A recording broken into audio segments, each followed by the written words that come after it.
오늘 하나님께서 우리에게 주시는 말씀은 전도서 8장 14절로부터 15절까지 말씀입니다. 제가 가진 성경으로 구약성경 956페이지에 있습니다. 구약성경 전도서 8장 14절로 15절까지 말씀 제가 받들어 읽겠습니다. 세상에서 행해지는 헛된 일이 있느니 곧 악인들의 행위에 따라 벌을 받는 의인들도 있고 의인들의 행위에 따라 상을 받는 악인들도 있다는 것이라. 내가 이르노니 이것도 헛되도다. 이에 내가 희락을 찬양하노니 이는 사람이 먹고 마시고 즐거워하는 것보다 더 나은 것이 해 아래에는 없습니다. 하나님이 사람을 해 아래에서 살게 하신 날 동안 수고하는 일 중에 그러한 일이 그와 함께 있을 것입니다. 아멘. 기도하겠습니다.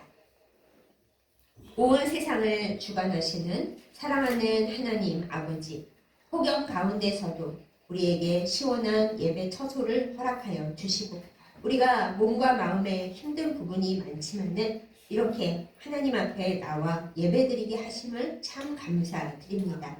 하나님 앞에 받은 것을 받았다고 감사하며 기뻐하는 저희들 되게 하여 주시옵소서. 이 시간 우리가 함께 하나님의 말씀을 나누고자 합니다. 부족한 종에게 하나님의 말씀을 부어주셔서 주의 사랑하는 백성들에게 하나님의 음성을 잘 전달할 수 있도록 말씀의 통로로 삼아 주시옵소서. 이 세상에서 그다지 즐거워할 것이 없는 우리 인생들이 하나님께로부터 오는 거룩한 지혜를 받아서 하나님이 원하시는 삶을 살고 기쁨이 무엇인가를 알 수 있도록 이 시간 우리의 영혼을 깨워주시고 우리에게 말씀을 알아듣는 은혜를 허락하여 주옵소서.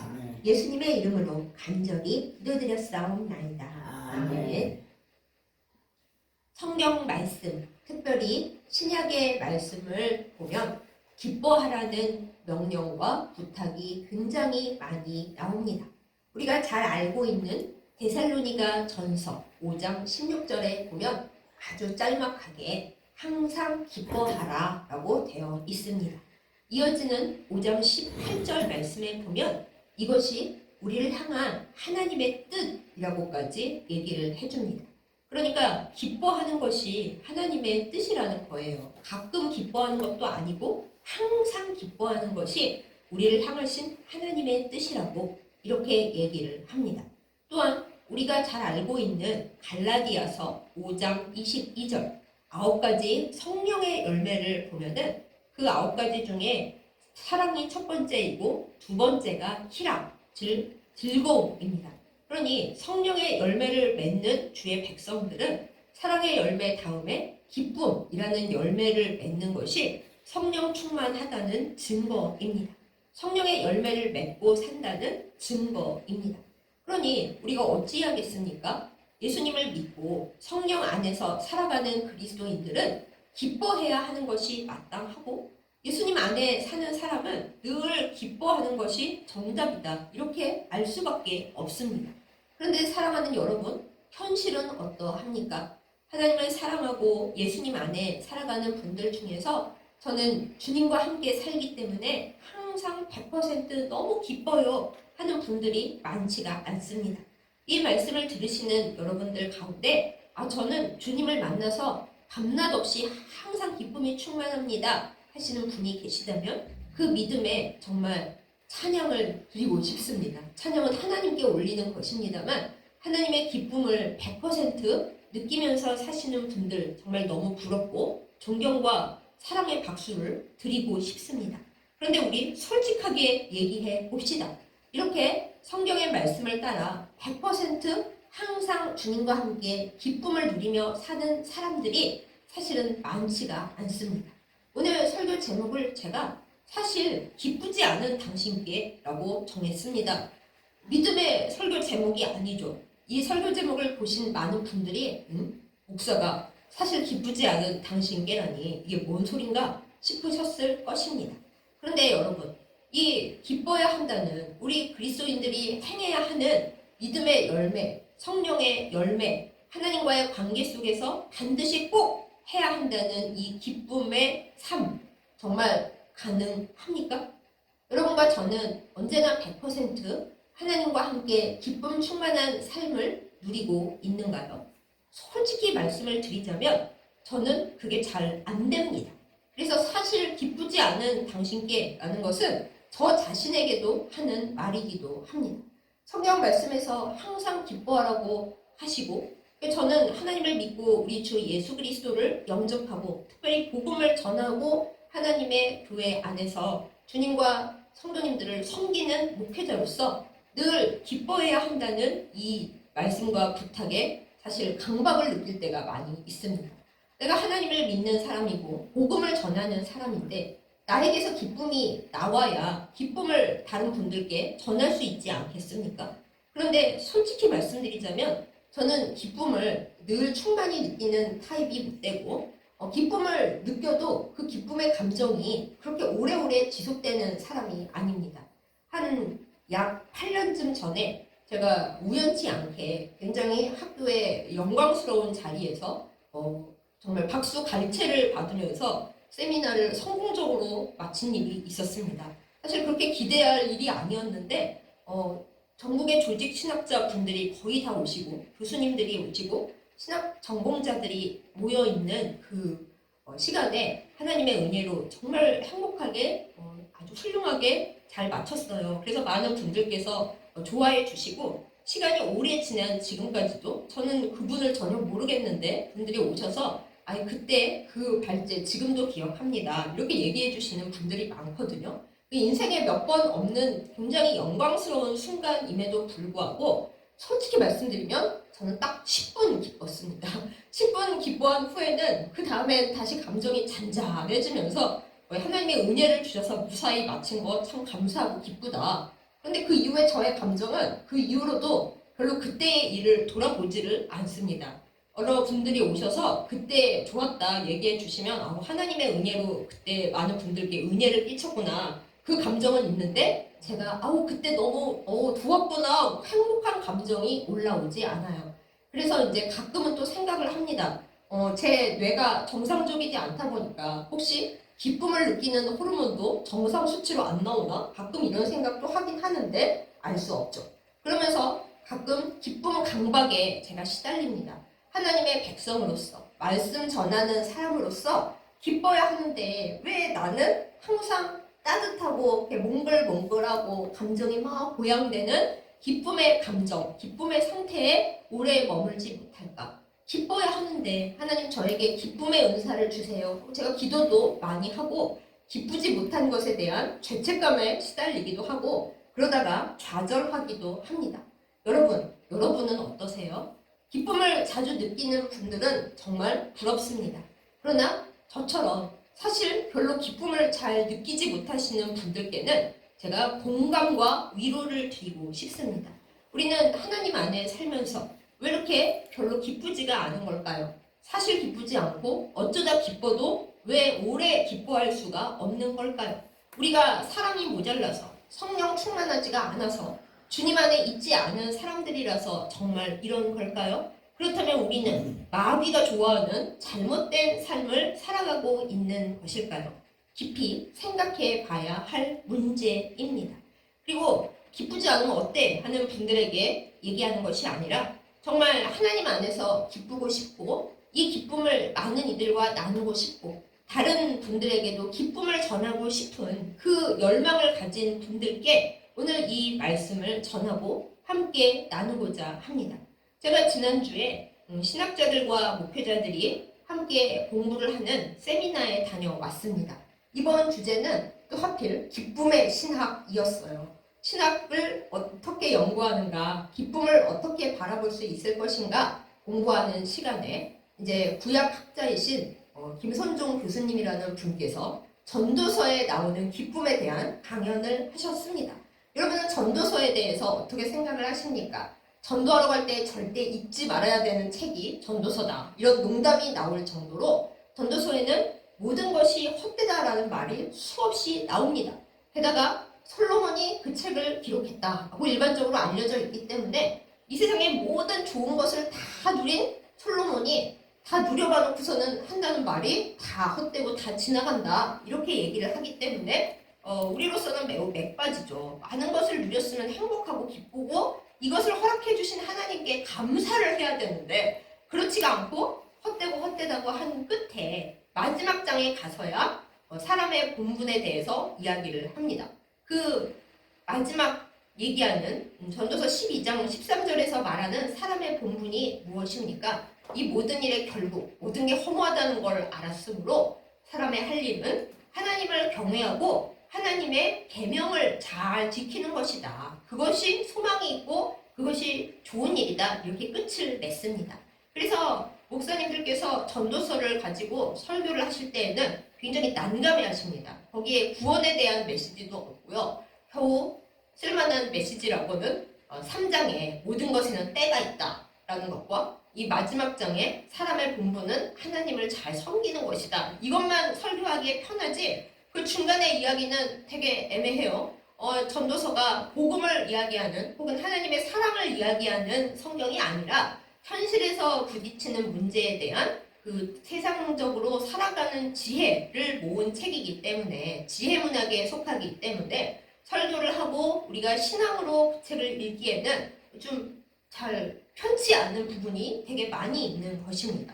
그러니까 전도서 설교를 할 때 주로 나오는 본문이 3장 아니면 12장밖에 없는 것이에요. 그러나 여러분, 사실 저는 어릴 적부터 전도서를 굉장히 좋아했습니다. 그리고 저만 그런 게 아니라 제가 신앙의 이야기들을 나누다 보면 많은 분들이 사실 나도 전도서가 너무 좋다. 차라리 무조건 기뻐하라고 하는 것보다 세상의 헛됨으로 하나님 계명을 잘 지켜라 하는 것이 더 마음에 위안을 주더라. 이렇게 말씀하시는 분들도 많더라고요. 그래서 그런 마음으로 전도서를 늘 바라보는데 이번에 기쁨의 신학에 대해서 이제 강연을 듣는 와중에 김 박사님께서 전도서에 있는 기쁨에 대한 이야기를 해주시는데 들으면서 제가 공감도 많이 가고 이 이야기는 여러 성도님들과 함께 나눌 부분이 있구나 하고 감명을 받고 또 저도 생각한 것이 있어서 오늘 이 주일에 말씀 본문으로 이것을 정했습니다.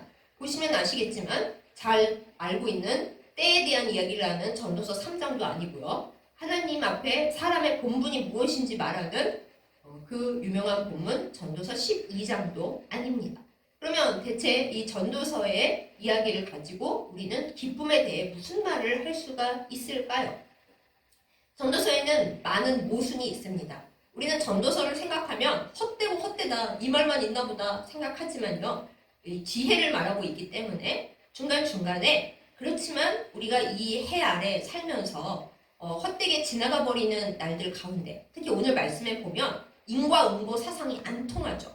악인들 때문에 벌을 받는 의인들도 있고 의인인데 그러니까 하나님 앞에 복만 받아야 되는데 억울하게 악한 사람들이 악한 일 한 것 때문에 착하게 산 사람들이 같이 벌 속에 휘말려 들어가는 그런 사태도 이 현실에 존재하고 거꾸로 악인들인데 주변의 의인들이 해놓은 성과에 의해서 어부지리로 복을 받는 악인들도 있더라. 이게 이 세상에서 일어나는 일이고 이것도 참 헛된 일이다. 이 말씀이 오늘 본문에 나오잖아요. 그러면 아니 하나님께 잘하는 사람은 복을 받고 잘못하고 불순종하는 사람은 벌을 받는다. 라는 그 이야기가 완전히 말이 안 되게 돼버리는 거잖아요. 이런 모순된 이야기가 전도서에 있는데 바로 다음 본문에 이제 말씀을 보세요. 그래서 이 전도자가 지혜자가 얘기를 해줍니다. 이런 모든 이상한 일들이 일어나고 허무한 일들이 많은 이 세상 속에서 이 해 아래에서 그러면 우리는 어떻게 살아야 할 것인가? 하나님이 수고하게 하신 이 날들 가운데서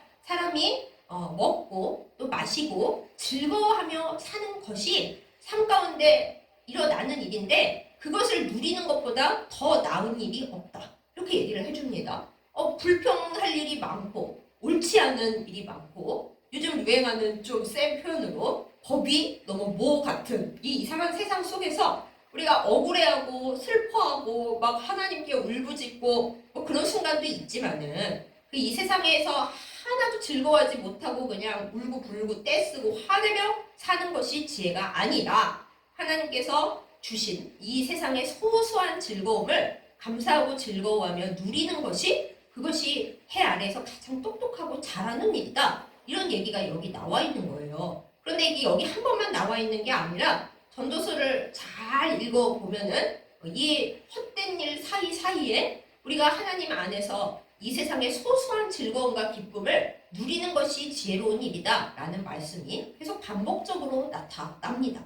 우리 흔한 말로 이걸 모순이라고 하죠. 아니 이것도 저것도 아니고 하나님 안에서 즐거워하라는 말도 아니고 솔직히 말하면 전도서 12장에 사람의 본분 얘기할 때도 그게 즐거운 일이라는 말은 나오지 않습니다. 그러면 항상 기뻐하라. 이것이 성령의 열매다. 하나님께서 우리에게 정하신 뜻이다. 라고 말하는 그 명령 안에서 우리가 이 세상의 소소한 일을 기뻐하면서 힘겨운 세상에서 그저 살아가야 한다. 이 말씀이 도대체 어떻게 앞뒤가 맞을 수가 있을까요? 그 강연을 듣고 나서 많은 목사님들께서 살짝 분개하며 말씀하시기를 아니 하나님께로부터 오는 기쁨이 있고 우리 주 예수 그리스도와 동행하는 데서 우리의 참된 기쁨이 있는데 그렇게 세상에 허무함이 가득하고 그렇지만 소소한 일들 가운데 즐거워하며 생활을 버티라 하는 것은 너무 비복음적이지 않냐 이렇게 분개하시는 분들이 많이 있으셨어요. 제가 그 말씀을 들으면서 생각을 해봤습니다. 그런데 사랑하는 여러분 맞아요. 하나님께서 기쁨의 근원이신 거 맞고 하나님과 동행하면서 하나님께로부터 오는 그 성령 충만함을 받고 우리가 감사를 드리면서 기쁨을 누리는 것 정말 맞습니다. 그런데 사랑하는 여러분 그 기쁨이 우리를 365일 평생 동안 단 1초도 놓치지 않고 우리를 기쁘게 하고 있습니까? 현실은 그렇지가 못합니다.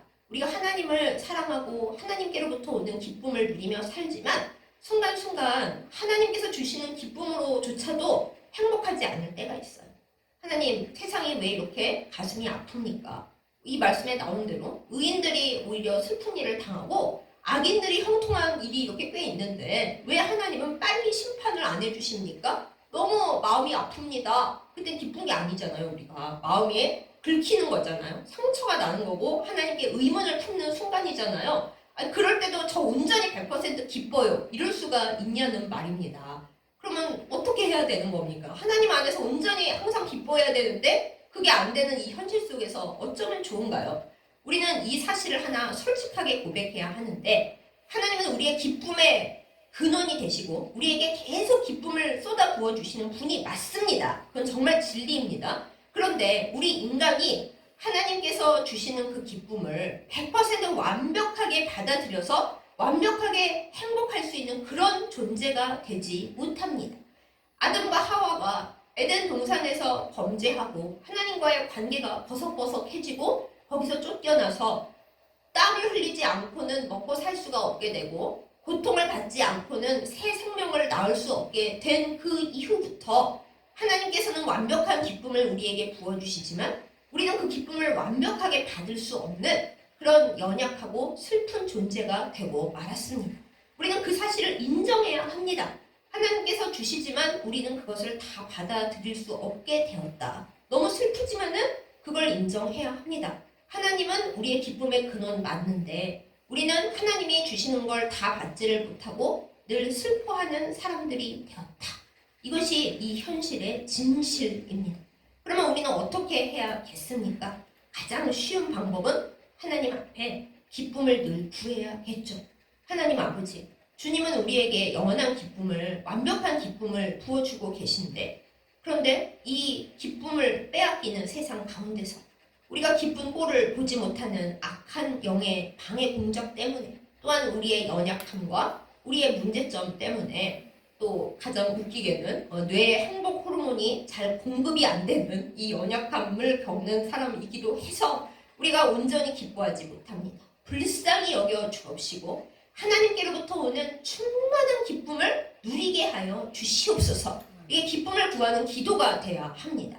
또한 사탄이 우리로부터 자꾸 기쁨을 뺏어간다는 것도 우리가 인정을 해야 됩니다. 하나님은 부어주시는데 우리가 그래서 충만하게 있는 그 행복한 모습을 사탄이 싫어해요. 자기는 안 행복하니까. 그래서 우리가 하나님께 기쁨을 충만히 받잖아요. 그럼 사탄은 우리의 연약한 부분을 공격해서 어떻게 쟤를 안 기쁘게 할 수 있을까 하고 연구를 거듭하면서 우리의 기쁨을 속속속속 뺏어 갑니다. 그러므로 우리 또 기도해야죠. 하나님, 사탄이 제 기쁨을 빼앗지 못하도록 제가 기쁨을 잘 빼앗기는 그 자리가 어디인지 제가 알고 주님 앞에 간구하오니 주여 기쁨을 빼앗기지 않도록 인도하여 주시옵소서. 이 기도를 우리가 날마다 해야 좀 덜 기쁨을 빼앗길 수가 있습니다. 그래도 완벽하지가 않습니다. 이 세상에 살고 있기 때문입니다.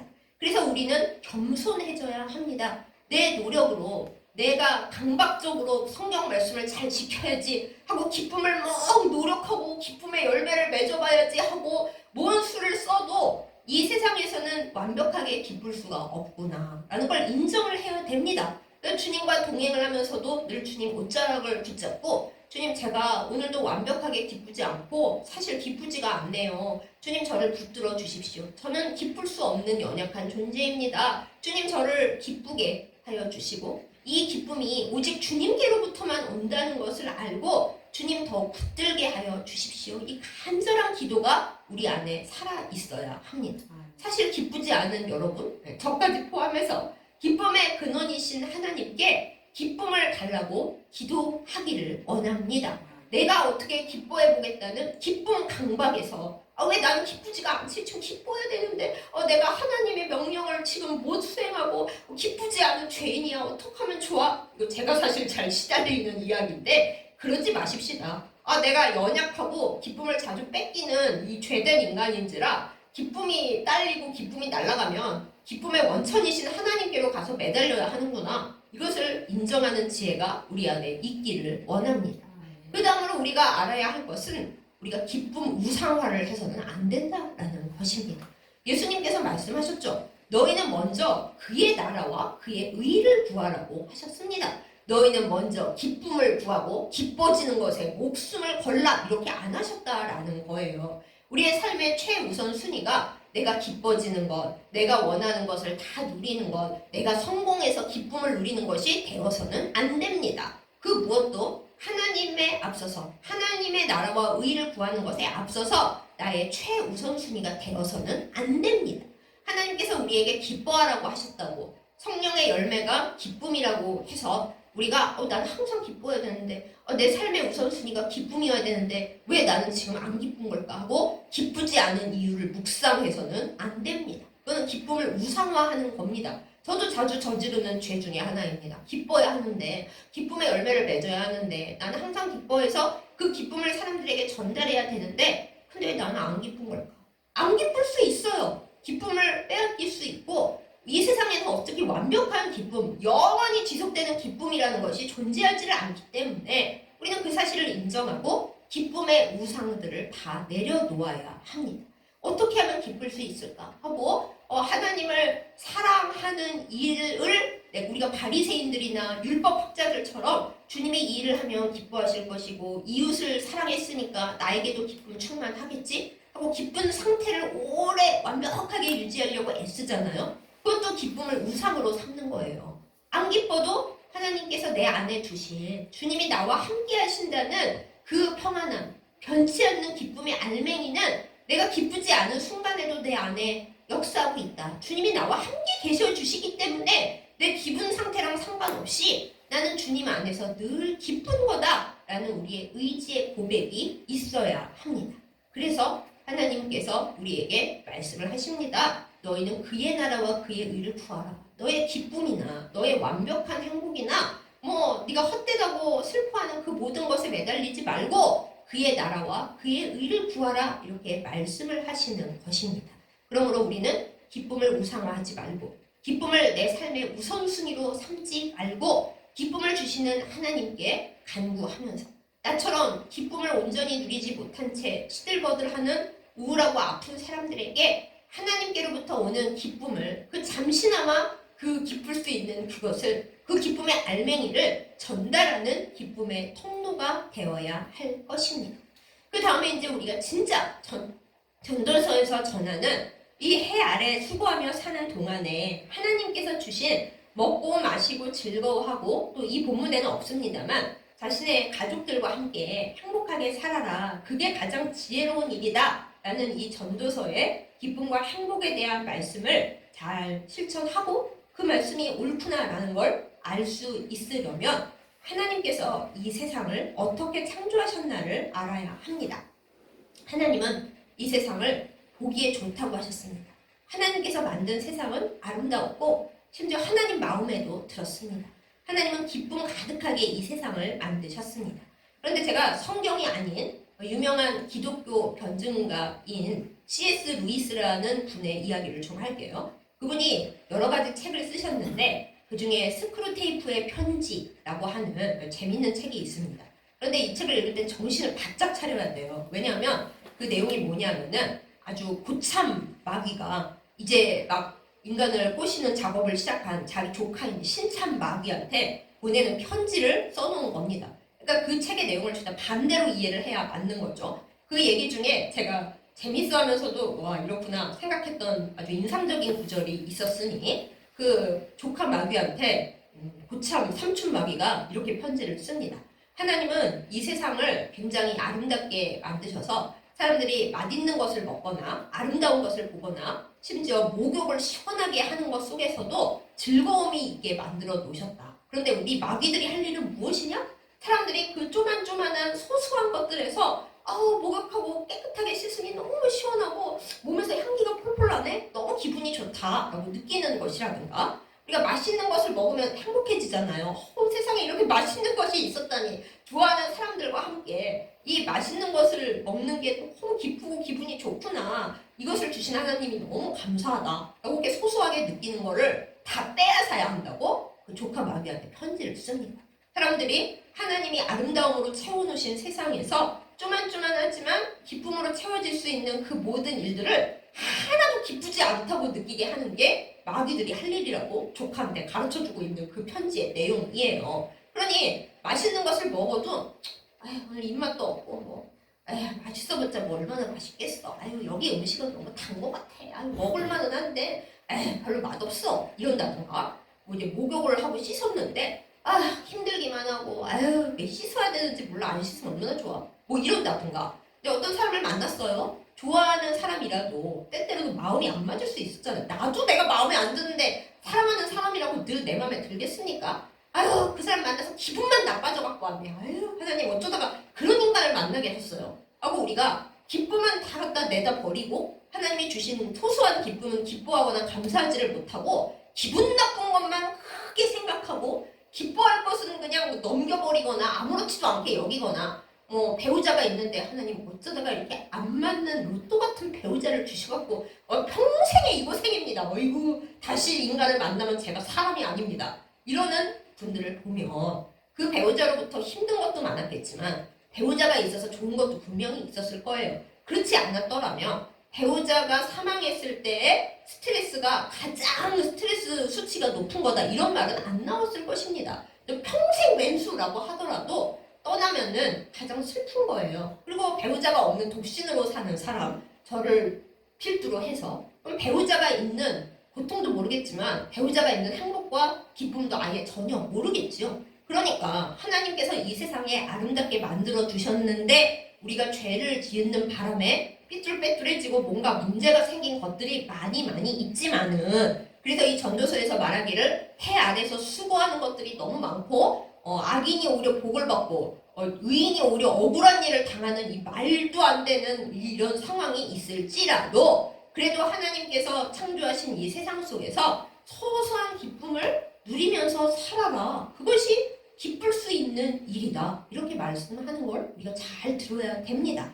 우리는 기쁨에 대한 그 이미지와 이상이 너무 높습니다. 내 기쁨은 완벽해야 되고 1에서 100까지 모든 것이 마음에 들어야 조금 잠깐 기쁘고 말고 그나마도 오래 가지도 못하고요. 그리고 뭐 100 중에서 50이 마음에 들면 기쁨이면 좋은데 50 가지고 뭐가 기뻐? 절반이나 있네? 이게 아니라 절반밖에 없네. 이게 대부분의 우리의 죄적인 본성이에요. 그래서 우리가 기쁘지 않은 거예요. 하나님은 사실 그래도 기쁠 수 있는 것들을 많이 주셨고 세상에 맛있는 음식도 주셨고 또 입맛이 없으면 무슨 맛을 느껴도 아무 맛이 없을 텐데 우리에게 먹고 맛있을 수 있는 혀도 주셨고 이 세상을 볼 수 있는 눈도 주셨고 들을 수 있는 귀도 주셨고 마음에 완벽하게 맞지는 않지만 그래도 이야기할 수 있고 함께 상황을 나눌 수 있는 사람들도 주셨어요. 그런데 우리는 그 기쁨을 감사하고 그거에서 기쁜 것을 찾아내기보다는 안 기쁜 걸 찾는데 너무 특화되어 있는 거예요. 기쁜 일 중에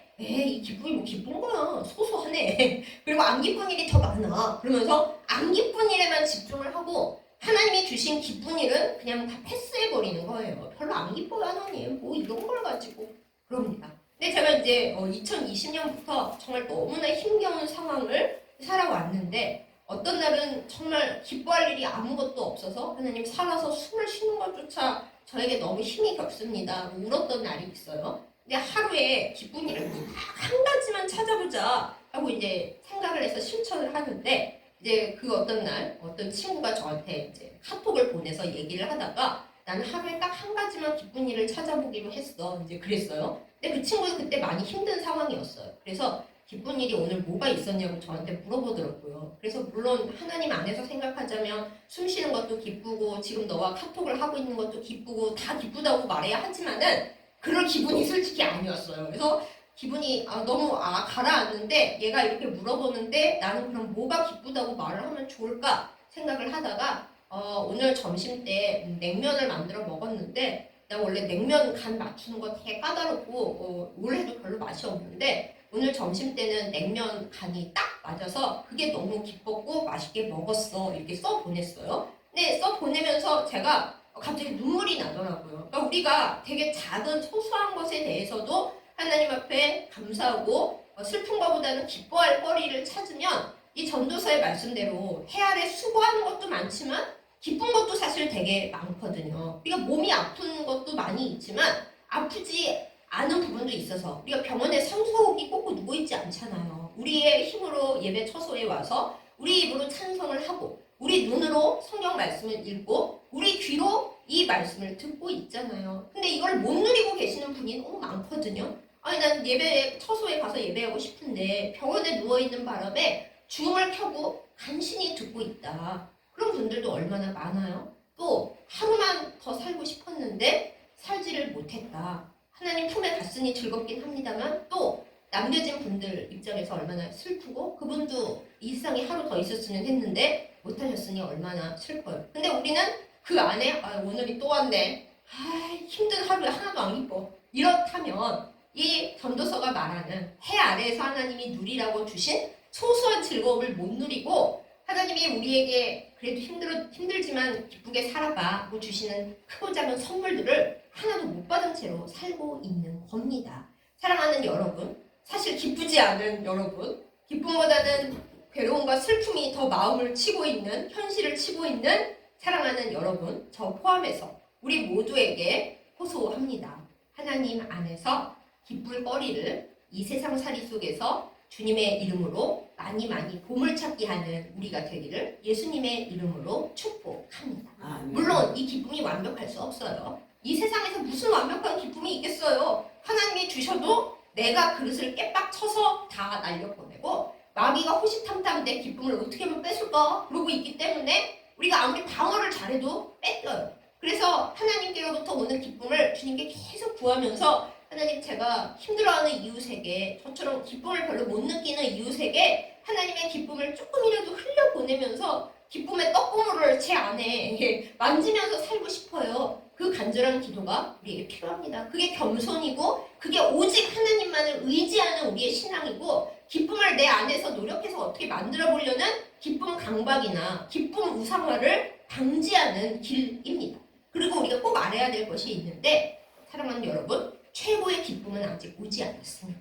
우리의 인생의 최고의 기쁨이 무엇일까요? 이 고생스러운 눈물 많고 몸도 아프고 마음도 힘든 이 세상을 떠나서 사랑하는 예수님 품에 안겨서 그땐 주님이 우리를 쓰다듬으면서 말씀하시는 거죠. 너와 이렇게 얼굴을 맞대고 보고 싶었다. 너 세상에서 고생 되게 많이 했지? 이제는 몸도 하나도 아프지 않을 거고 마음에 심란한 것도 하나도 없을 거고 이 천국에서 너랑 나랑 아주 행복하게 살자. 너 뒷담화하는 사람도 아무도 없을 거고 너 세상에서 안 예뻐서 되게 스트레스 받았지. 천국에서는 미스 코리아, 미스 유니버스보다 네가 제일 예쁠 거야. 이렇게 말씀해 주시는 주님을 만난 영원한 기쁨을 만날 그때가 우리가 가장 기쁠 때인데 사실 그 기쁨이 우리의 가장 높은 이상이라서 웬간한 기쁨은 영원히 기쁠 수가 없는 거예요. 우리의 머릿속에 완벽한 기쁨은 그때라는 걸 알기 때문에 이 세상 기쁨은 다 지나가 버리는 거예요. 그러므로 사랑하는 여러분, 우리의 가장 기쁜 순간은 아직 오지 않았습니다.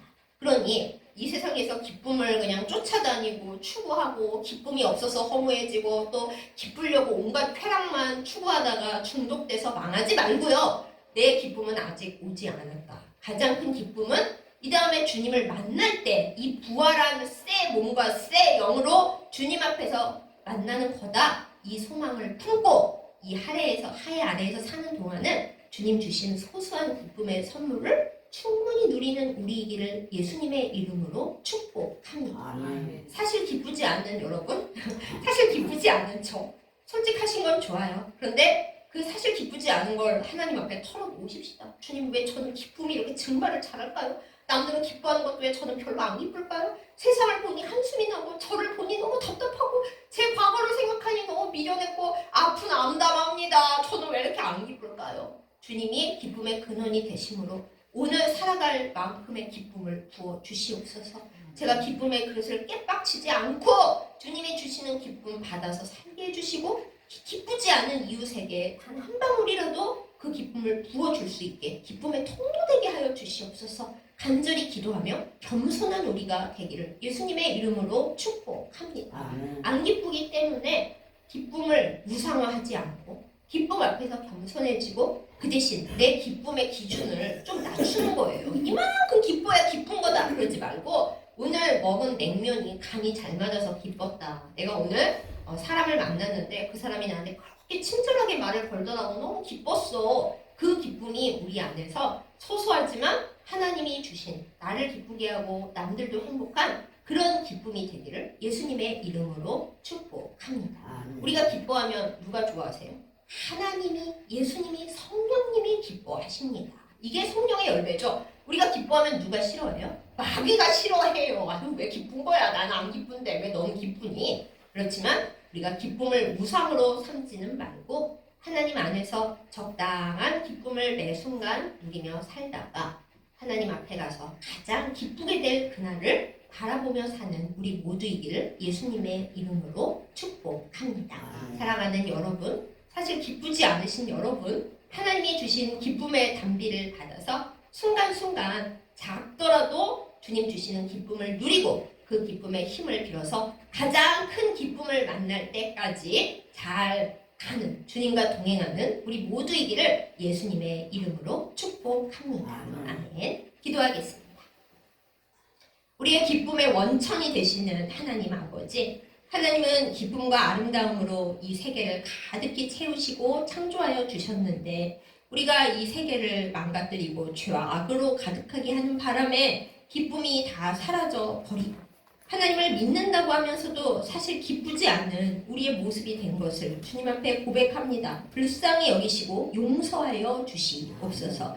하나님을 사랑하면 기뻐야 하는데 이웃을 기쁨으로 섬겨야 하는데 그런데 우리가 사실 기쁘지 않을 때가 너무 많은 것을 주님 앞에 고백합니다.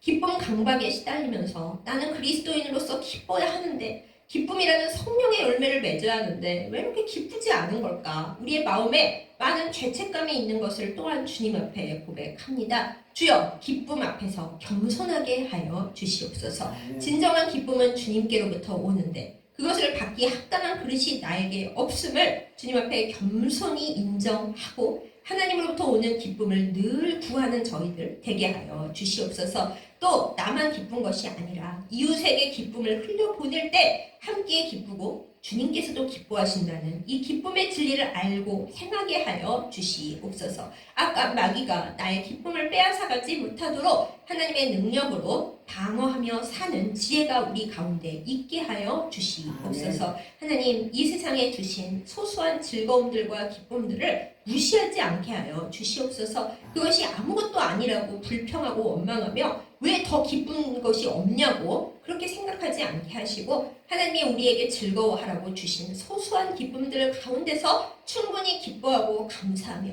그것이 안개처럼 사라진다 하여도 누리는 순간 가장 기뻐하고 감사하는 저희들 다 되게 하여 주시옵소서. 아직 가장 기쁜 순간은 오지 않았다는 그 부활의 소망을 우리 가운데 심어주시기를 간구합니다. 이 세상에 무엇이 우리를 온전히 기쁘게 할 수 있을까요? 하나님을 만날 때, 우리 주 예수 그리스도를 만날 때, 그때 온전하고 완벽한 기쁨이 온다는 것을 우리의 영혼이 알고 있기 때문에 이 세상에서 기쁘지 않다는 것을 우리가 주님 앞에 진리로서 고백합니다. 주님과 얼굴과 얼굴을 맞대어 만날 때, 그때 우리의 모든 고통이 사라지고 우리의 우울함과 우리의 허무함과 기쁨을 한없이 쫓아 그것에 중독되려 하는 우리의 죄성이 다 끝날 줄을 믿습니다. 주님 만나는 것을 고대하고 바라보면서 주님이 주실 가장 큰 기쁨을 바라보면서 그날을 고대하면서 사는 저희들 되게 하여 주시옵소서. 주님, 늘 기쁘지 않은 우리를 주님의 기쁨으로 가득히 채워주시기를 간구합니다. 기쁨의 통로가 되게 하여 주시옵소서. 그리하여 이 세상에 기쁨이 조금밖에 없다고 생각하는 것이 아니라 하나님이 주신 기쁨이 소소하게 많이 있고 나는 그 기쁨의 통로가 되겠다. 하나님 기쁨을 주옵소서. 기도할 때 그 기도에 응답받는 저희들 다 되게 하여 주시옵소서. 영원한 기쁨을 주시고자 이 땅에 오신 사랑하는 예수님의 이름으로 간절히 기도드렸사옵나이다. 아멘.